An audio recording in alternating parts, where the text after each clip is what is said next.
여긴 국민 라디오.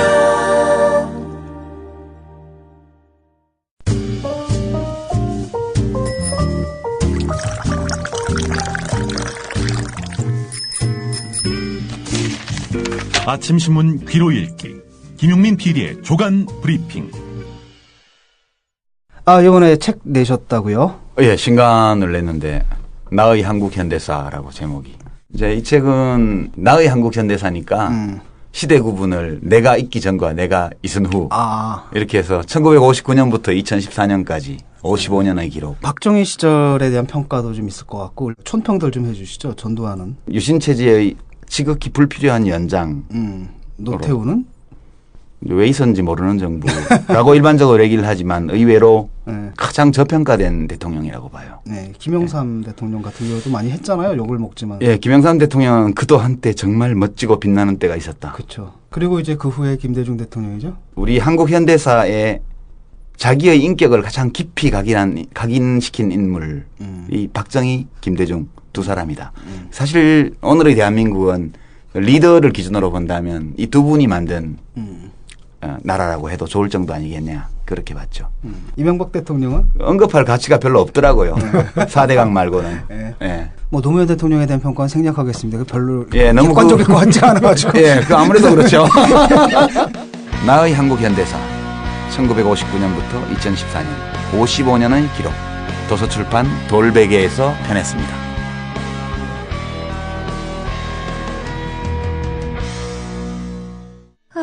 더위와 밤샘 공부에 우리 아이가 하루 종일 피곤한가 봐요. 집에서 잘 때라도 편안하게 푹 잤으면 하는데. 이제 우리 아이 방을 자연 휴양림으로 만들어주세요. 피톤치드 캡슐 톡톡. 강력한 천연 항균은 기본. 피톤치드의 향기로움을 더해 기억력과 집중력을 향상시킵니다. 베개에 톡톡, 이불에 톡톡. 피톤치드와 함께 편안한 잠자리 톡톡. 검색창에 네이처 아이를 검색해보세요. 전국 약국에서도 판매 중입니다. 아참, 수익금의 일부는 국민TV에 후원됩니다. 참고하세요. 네, 8월 12일자 조간신문이 전하는 주요 기사 살펴보겠습니다. 김용민 PD의 조간 브리핑입니다. 안녕하십니까? 네, 안녕하십니까? 네, 오늘 첫 소식은요? 변희재 씨를 상대로 법원이 구속영장을 발부했습니다. 서울 남부지방법원은 어제 새정치민주연합 김광진 의원이 제기한 명예훼손 소송에서 애초에 약식 기소를 거부하고 정식 재판을 청구한 변희재 씨가 7월 17일에 이어서 어제도 선고 기일이었는데 나오지 않으니까 판사가 9월 4일까지를 기한으로 한 변희재 씨에 대한 구속영장을 발부하라고 검찰에 지시한 것으로 알려졌습니다. 현재 서울 남부지법 홈페이지에는 변희재 씨의 다음 선고 기일이 9월 4일로 잡혔습니다. 변희재 씨는 김광진 의원에 대해서 인터넷상에서 비방하는 등 명예훼손을 해온 혐의로 정보통신망 이용 촉진 및 정보보호 등에 관한 법률 위반 혐의로 피소됐습니다. 이 같은 내용은 김광진 의원실 보좌관인 고상만 전 의문사 진상규명위원회 조사관이 알려온 내용입니다. 예, 요약하면 선고하는 재판에 나와야 되는데 네. 두 번 연속 안 나온 7월 겁니다. 17일에도 안 나오고 8월 10일 어제도 안 나와서 판사가 9월 4일 다음 재판이 있을 때까지 구속영장을 발부해서 구속하라. 네. 이걸 지시했다는 얘기죠. 그래서 이제 고상만 조사관이 이게 구인인지 구속인지 자기가 구속으로 들은 것 같은 데서 재차 법원에 확인해 봤는데 구속이라고 합니다. 예, 알겠습니다. 변희재 씨 관련해서 오늘 조선일보가 또 한 면을 털어서 변희재 씨를 쉴드를 쳤습니다. 도대체 어제 이어서 오늘 왜 이렇게 대대적으로 변희재가 이정희 통합진보당 대표를 상대로 종북이라고 이야기한 것. 민사 손해배상 1,500만 원이었던가요? 예, 그렇습니다. 이런 판결을 내렸는데 말이죠. 자, 오늘 조선일보가 말이죠. 이정희 대표에 대해서 종북 시비를 제기한 변희재 씨에게 명예훼손을 했다면서 손해배상 판결을 내린 항소심 재판장에 대해서 패대기를 시작했습니다. 서울고등법원 민사 13부 고의영 부장판사인데 서울고등법원의 하나뿐인 언론전담 재판부를 이끌고 있는 고의영 부장판사, 그동안 사회적 파장이 큰 언론 관련 판결을 내려왔다. 조선일보가 이렇게 기사를 시작합니다.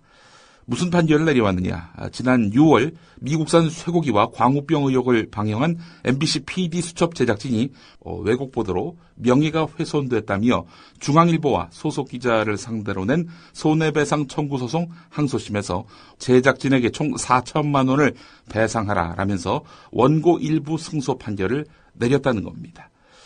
같은 달 천성산 터널공사 손실액을 허위로 부풀려서 명예훼손을 했다면서 지율 스님이 조선일보를 상대로 낸 소송에서도 조선일보를 지게 했다. 이런 얘기죠. 고의영 판사가 말입니다. 보도에 따른 명예훼손에 대해서 언론사 책임을 더 무겁게 판단하는 듯한 판결을 이어니어 내렸는데 2011년 BBK 사건을 수사했던 검사들이 김경준 씨를 회유 협박했다는 의혹을 보도한 주간지 시사인을 상대로 낸 소송에서는 시사인의 손을 들어준 적도 있었다. 조선일보가 적시하고 있습니다. 당시 재판부는 수사 과정에서의 직무 집행은 국민 감시와 비판의 대상이 되기 때문에 명예훼손 책임을 엄격히 따져야 한다. 악의적이거나 현저히 상당성을 잃은 기사라고 보기 어렵다. 이러면서 시사인의 손을 들어줬다는 겁니다.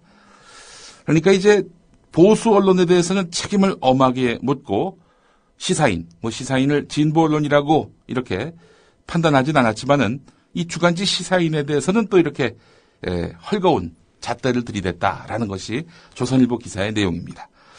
왜 이렇게 어제 오늘 연이어서 변희재를 쉴드치면서 재판부를 이렇게 겨냥했는가 봤더니 이 고의영 재판장과 조선일보의 과거 악연이 있었던 겁니다. 네. 고의영 재판장에 대한 이런 불편한 감정을 기사로 토로하는 그런 신문입니다. 조선일보의 힘을 보여주고 싶었던 터였을까요? 자, 계속해서 어제 통합진보당 이석기 의원의 항소심 선고 결과에 대한 분석 기사 살펴보도록 하겠습니다. 예. 오늘 그 한겨레 사설을 보면은 내란 음모 무죄 당연한 판결이다. 이런 제목의 사설이 실렸습니다.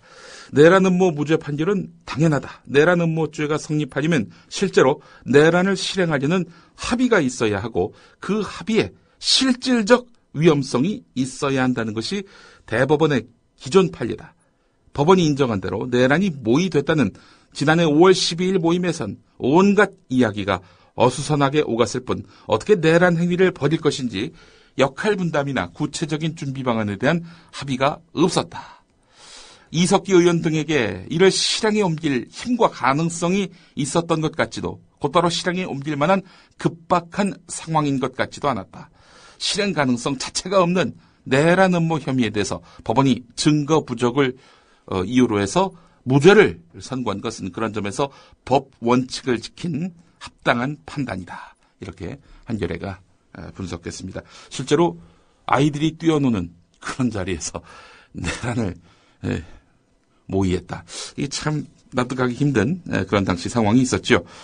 자, 하지만 한겨레는요. 법원이 이석기 의원 등에게 굳이 내란 선동죄를 적용한 데 대해서는 걱정하지 않을 수가 없다. 법원은 이석기 의원이 강연에서 전쟁에 대비한 물질적 준비를 언급한 것이 선동이라고 판단했다. 하지만 이석기 의원의 강연 자체에서 폭력적 파괴 행위를 명시적으로 언급한 대목은 찾아보기 힘들다. 내란 음모 혐의가 무죄인 터에 내란 선동 혐의는 인정하는 것도 어색하다. 무엇보다 이런 판결로 정치적 소수파의 정부 비판이나 과격한 선동이 처벌 대상으로 굳어진다면 자칫 표현의 자유에 대한 심각한 침해로 이어질 수 있다. 이렇게 한겨레가 우려했습니다. 그러니까 강연에서 전쟁에 대비한 물질적 준비 이 언급했다고 9년형이 선고된 거 아니겠습니까? 이 한마디 했다고 감옥에 9년 동안 들어갔다 와야 하고 환갑 지나서까지 정치를 못한다. 이게 너무 과혹한 거 아니냐? 라는 비판이 이어지고 있는 겁니다. 미국 연방대법원의 사례를 한겨레가 소개하고 있는데 정치 집단을 선동죄로 처벌하기 위해서는 급박하고 실질적인 위험이 있어야 한다고 판결한 바 있는데 이석기 의원 강연에 그 정도로 급박한 위험이 있는지도 의문이다. 이런 합리적인 의구심을 제기했습니다. 통합진보당 이석기 의원 항소심의 그 핵심은 RO RO의 존재를 인정할 수 없다 이거 아니겠습니까? 자, 이게 바로 헌법재판소에서 심리 중인 통합진보당 정당 해산 심판에도 영향을 미칠 수 있을 것으로 판단이 됩니다.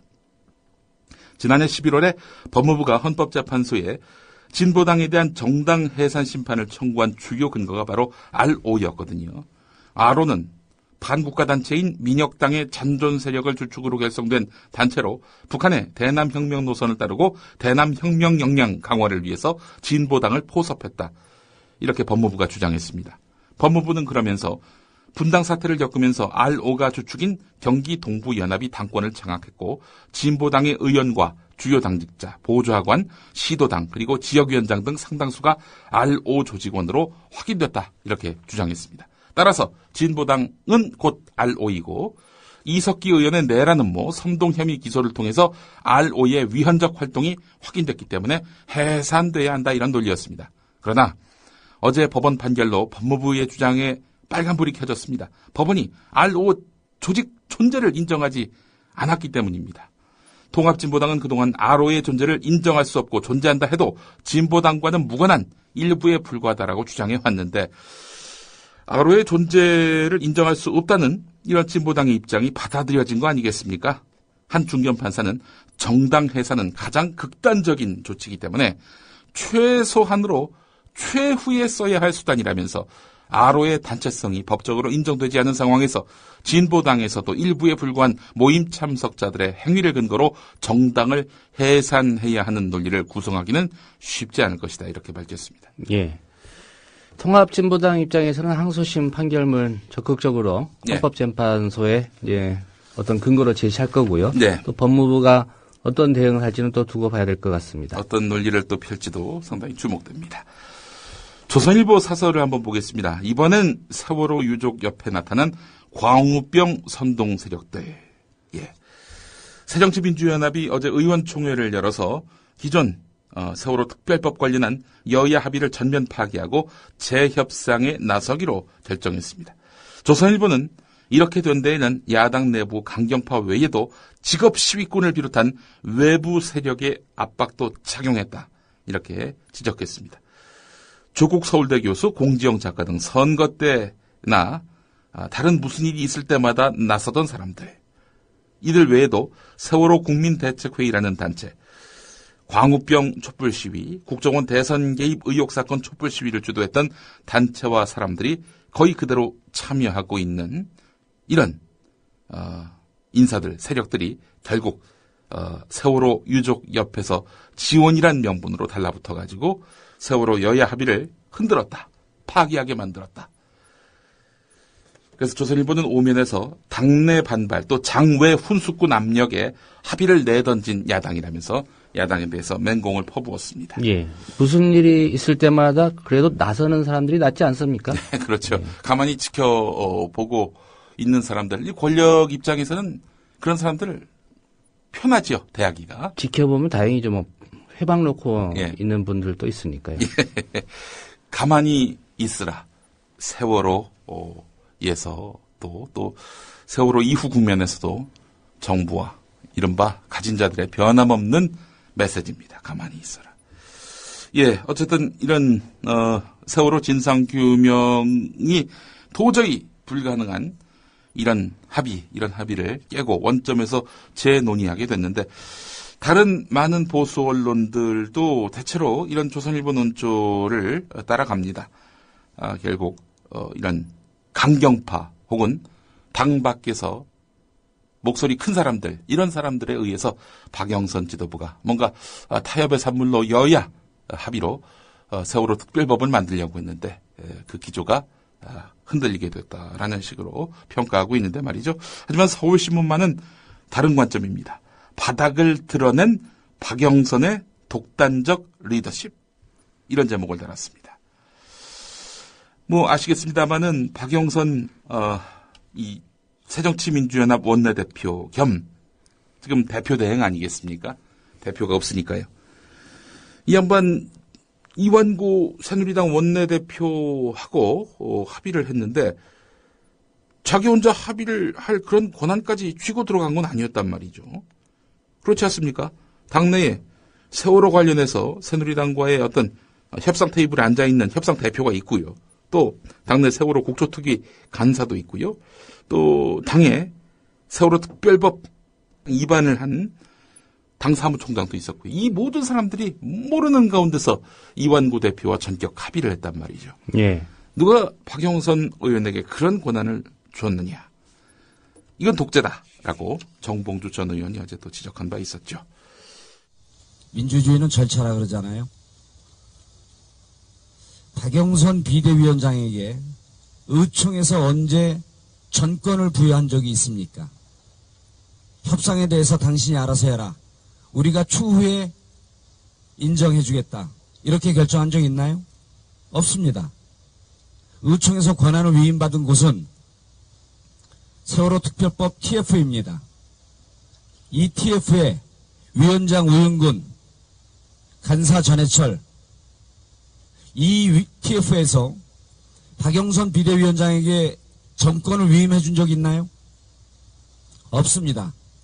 정권을 위임받지도 않고 혼자 지 알아서 결정한 것은 쉽게 얘기해서 독재입니다.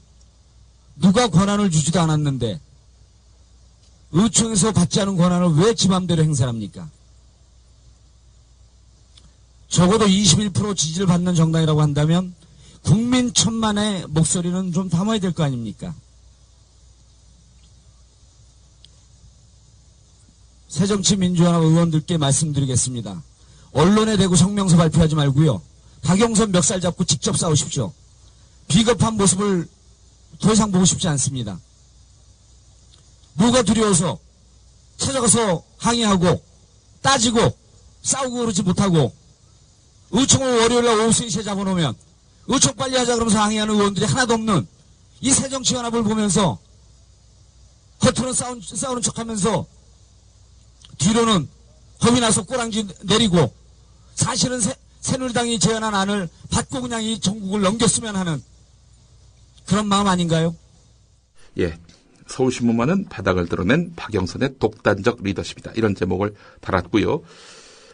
진보 언론들은 그러니까 특히 한겨레와 경향은 어제 합의하기는 당연한 수순이다라는 평가를 내놓았습니다. 박근혜 대통령 어제 그 수석비서관 회의에서 이런 말을 했습니다. 지금 과연 정치가 국민을 위해서 존재하고 있는 것이냐 자문해 봐야 할 때다. 이런 말을 했습니다. 예. 지금 과연 정권이 국민을 위해서 존재하고 있는 것이냐. 네. 이런 자문도 한번 해봐야 될 것 같습니다. 지금 과연 정치가 국민을 위해서 존재하고 있는 것이냐 자문해 봐야 할 때. 이 말에 나오는 그 국민은 혹시 정윤회 씨를 말하는 건 아니겠죠? 예. 아니라고 말씀드렸습니다. 예. 박근혜 대통령의 세월호 관련한 발언, 그 변화를 한번 좀 살펴보겠습니다. 5월 특별법 약속 이후에는 정권 책임에 대해서 언급한 바 없고요. 거의 유병언 또 경제에 집중하는 것으로 나타났다는 겁니다. 4월 21일 사고 발생 5일 뒤 수석비서관 회의에서는 선장의 대피는 용납할 수 없는 살인과 같은 행위다라면서 선장한테 뒤집어 씌우려고 했었어요. 4월 29일 국무회의에서는 많은 고귀한 생명을 잃어서 국민 여러분께 죄송스럽고 마음이 무겁다. 비로소 매우 심각하게 돌아가고 있는 민심을 깨닫고 사과 입장을 밝힌 겁니다. 5월 4일 진도 팽목항에서 실종자 가족과 면담하는 자리에서는 사고 발생부터 수습까지 무한한 책임을 느낀다 이런 말을 했었고요. 5월 6일 조계사 부처님 오신 날 봉축 법요식에서는 무엇이라 위로를 드려야 할지 죄송스럽고 마음이 무겁다라고 했고 정부의 부족한 부분에 대해서 다시 한번 사과의 말씀을 드린다고 5월 16일 세월호 가족대책위원회 청와대 초청 면담에서 이렇게 밝혔고 5월 19일 최종 책임은 대통령인 저에게 있다.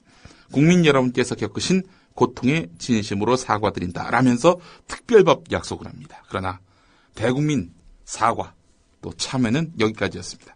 6월 10일 국무회의 유병언 검거를 위해서 많은 노력을 하고 있는데 이렇게 못 잡고 있는 것은 말이 안 된다. 6월 30일 이미 유병언은 시신 상태가 됐는데 수석비서관 회의에서 유병언을 잡지 못하고 포기한다면 앞으로도 이런 희생을 막을 수 없을 것이다. 이런 말을 했습니다. 이런 희생, 세월호 희생이 유병언으로부터 비롯됐다라는 그 인식이 여기서 바로 드러나게 되는 것입니다. 예. 대통령의 이런 인식 어처구니 없습니다. 오늘 조선일보 1면에 아주 주목할 만한 기사가 실렸습니다.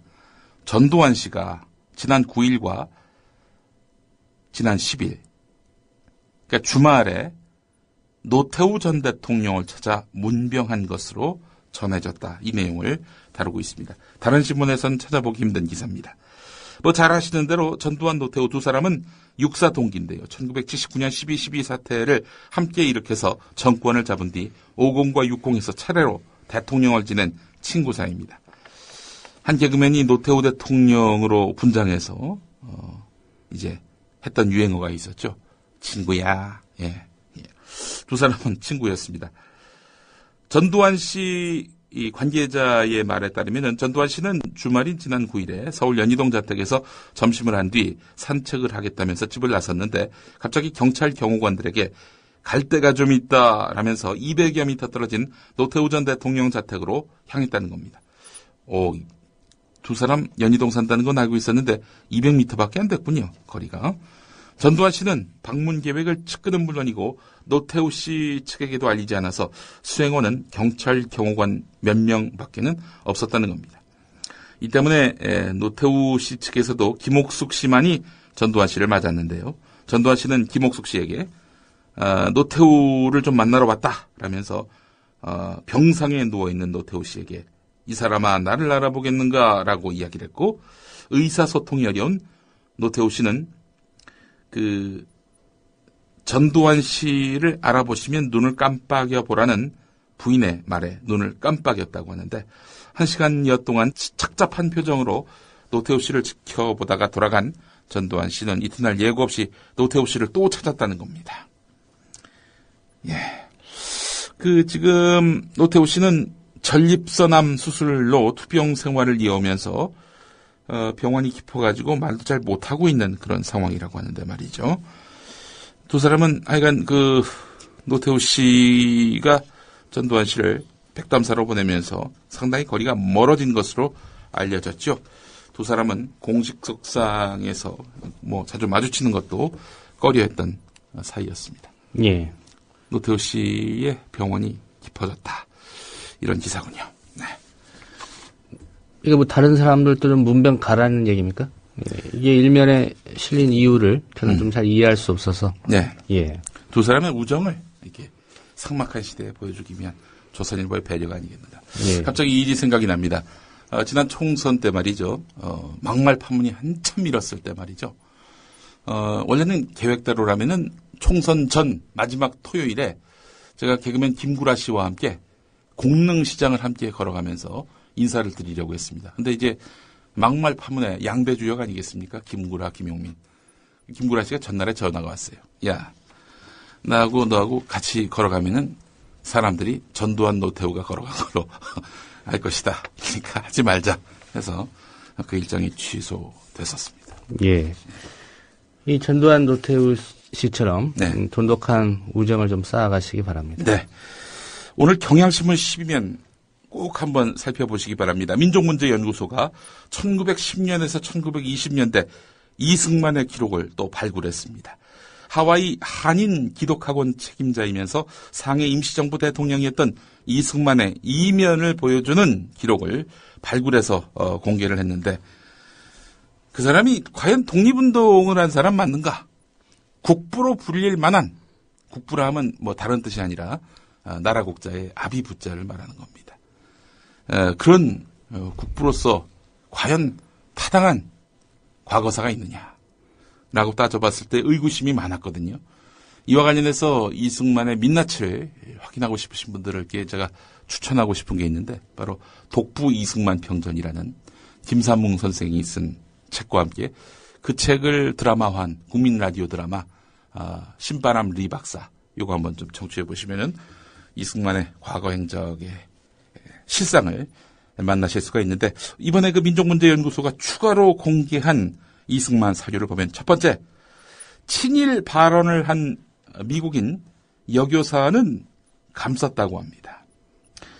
한국인들은 돼지와 다를 바 없다. 일본의 지배를 받아 마땅하다. 이런 발언을 한 여교사가 있었는데요.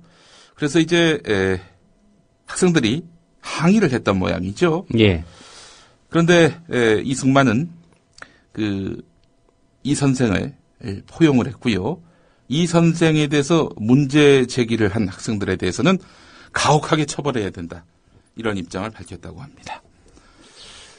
그리고 또 하나, 이승만이 운영하는 한인여학교에서 11,385평 땅을 샀다고 이렇게 말은 했지만 실제로는 사지 않았다는 거죠.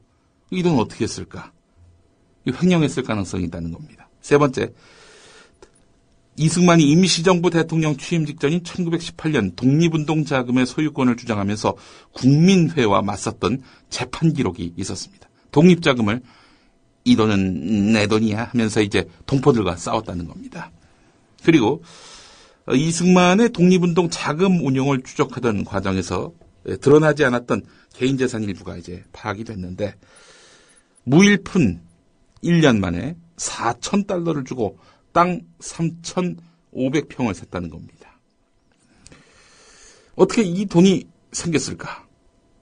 여러 가지로 좀 냄새가 나는 구석이 있습니다. 이 돈 관계가 불투명하고 또한 이 독립운동을 펼치고 있는 동포들 어떻게든 뜯어먹을까 골똘히 고민하고 친일 발언을 했던 사람에 대해서 감싸고 과연 이 사람이 독립운동가 이승만의 과거가 맞는지 의문을 갖지 않을 수가 없습니다. 민족문제연구소의 이 기록 한동안 화제가 될 것 같습니다. 예.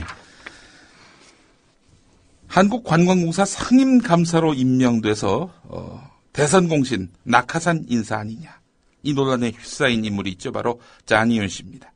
이 사람이 25년 전에 골프장에서 여성 캐디에게 골프채를 휘둘러서 2주 진단 상해를 입힌 사실이 회자되면서 자질 논란이 확산되고 있습니다.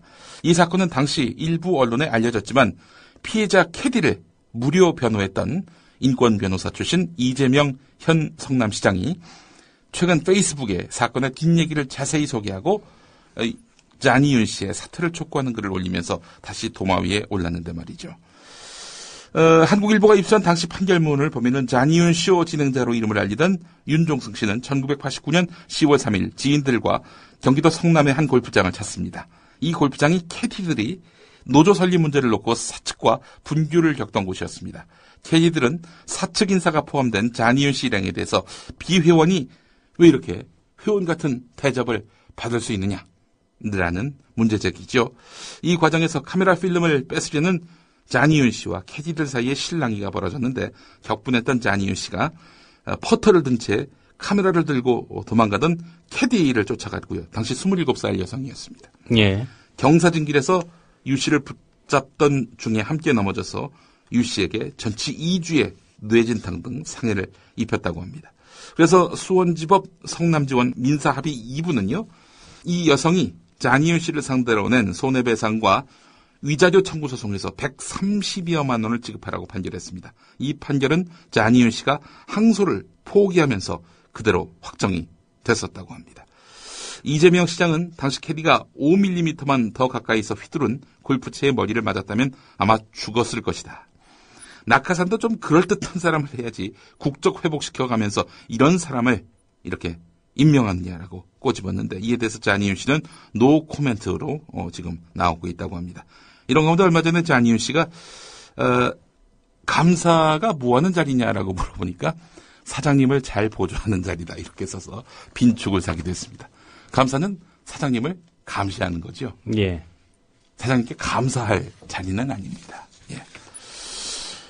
수도권에 거주하면서 연소득이 낮은 가구일수록 주택담보인정비율과 총부채 상환비율 완화에 따른 대출 확대 효과가 큰 것으로 나타났습니다. 이 말이 뭐냐? 연소득이 낮은 사람, 그러니까 돈을 많이 벌지 못하는 이른바 저소득층일수록 LTV 규제, DTI 규제 이게 축소되면 많은 빚을 이렇게 가져올 수 있다. 따라서 빚이 확대될 수 있다. 이런 우려입니다. 국회 입법조사처가 LTV 또 DTI 완화가 어떤 영향을 미치는지 시뮬레이션을 해봤는데 수도권 저소득층의 빚이 확대될 가능성이 대단히 높다 이렇게 판단을 내렸고요. 하우스푸어를 양산할 위험도 커졌다고 이렇게 진단을 했습니다. 이전 미국의 서브프라임 모기지 부실 사태 그 모습 그대로 그 길 그대로 걸어가고 있는 양상입니다. 한국일보 11면에 실려있는 기사 제목만 소개해드리겠습니다. 부당한 감찰이었다면서 검찰 수사관이 검사를 고발했습니다. 어디다 고발했느냐? 경찰에 고발했다는 그런 기사입니다.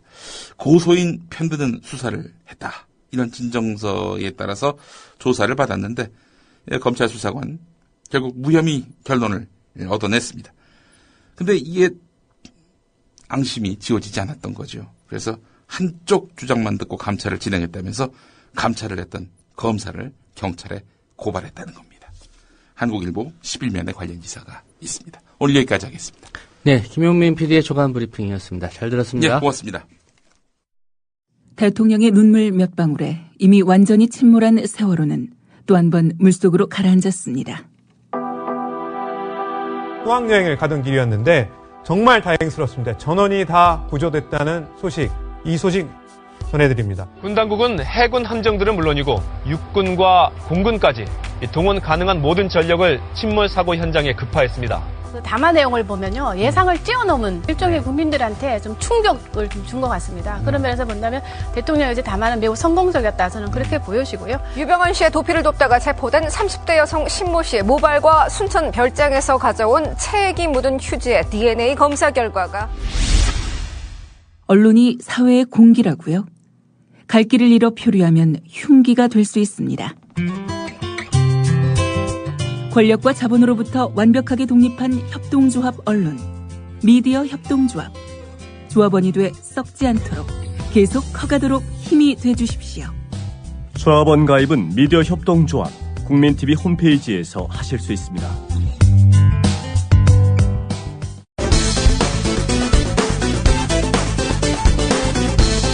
8월 11일 새누리당 박대출 대변인 새누리당은 사법부의 결정인 만큼 일단 존중은 합니다. 그러나 대한민국 체제의 전복을 꾀하고 헌정 질서를 파괴하려 한 사건의 충격적 전모를 고려한다면 이번 판결이 의아스럽습니다. 아직 대법원 최종심이 남아있으니 마지막까지 결과를 지켜보겠습니다. 말이 꼬이는데 현재 국회에는 이른바 이석기 방지법이라고 하여 국회법 일부 개정 법률안이 상정되어 있습니다.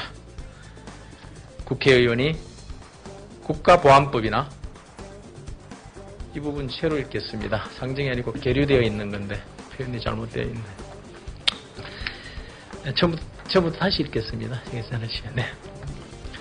오늘 내란 음모 및 국가보안법 위반 등의 혐의로 구속 기소된 이석기 통합진보당 의원 등에 대한 항소심 결과가 나왔습니다. 재판부는 국헌 문란, 폭동 목적으로 선동했다며 내란 선동 혐의를 인정했습니다. 내란 음모 혐의에 대해서는 무죄로 판단해 1심보다 감형된 징역 9년과 자격정지 7년을 선고했습니다. 통합진보당 홍성규 대변인 기세 등등 벼랑 끝에 몰렸던 국정원이 조작한 이번 사건은 이로써 완전히 공중분해되었습니다. 이제 현역 국회의원과 원내 제3당을 향해 겨눴던 파렴치한 정치공작, 불온한 탄압에 대해 거꾸로 그 책임을 무겁게 물어야 합니다. 가장 앞에 섰던 국정원과 검찰은 물론 실질적으로 총괄 기획을 했던 박근혜 대통령과 청와대 역시 조금도 책임을 피해갈 수 없음을 분명히 못 박아둡니다. 한편 조선일보, 동아일보 종합편성 채널 반응은 어땠을까? 우선 동아일보 종편. 돈 걱정. 들으신 대로 이석기 의원은 항소심에서도 징역형을 선고받았지만 국회의원 배지는 유지하고 있습니다. 그래서 여전히 세비 등 각종 의원 특전을 매달 꼬박꼬박 챙겨가고 있는데요. 그 사이 세비를 포함해 의원실 운영비 등으로 세금 3천만 원이 매달 국고에서 빠져나갑니다. 이번엔 조선일보 종편. 북한과 엮어버리기. 북한은 이석기 의원을 적극적으로 두둔하고 있습니다. 이 의원 대신에 이 검찰이 피고인석에 앉아서 재판을 받아야 한다면서 국가보안법이 인권을 유린한다고도 주장하고 있습니다. 통일외국 인사들에 대한 온갖 탄압 소동을 절대로 좌시하지 않을 것이다. 이석기 의원을 계속 탄압하면 남북관계가 흔들릴 수 있다는 협박도 서슴지 않았습니다. 계속 폭압 광란에 매달려 북남 관계에 엄중한 영향을 미치게 되는 경우 전적으로 책임을 지게 될 것이다. 그런데 방금 나온 멘트는 언제 나온 말? 찾아보니 작년 9월에 발표된 논평. 시청자 여러분 안녕하십니까? 9월 21일 토요일 JTBC 뉴스입니다. 나흘 앞으로 다가온 이산가족 상봉 행사가 미뤄지게 됐습니다. 이석기 의원의 실명을 밝히지는 않았습니다. 하지만 국정원과 검찰이 수사 중인 내란 음모 사건을 이산가족 행사 연기의 원인으로 몰아가면서 우리 정부의 책임론을 제기한 겁니다. 이 내용도 직접 들어보시겠습니다. 우리를 걸고 감행하는 반공화국 모략 책동과 통일외국 인사들에 대한 온갖 탄압 소동을 절대로 좌시하지 않을 것이다. 1년 전 것을 마치 어제 나온 반응으로 오인하게 하면서 1년 전 필름이라고 단 한마디도 언급하지 않는 TV조선.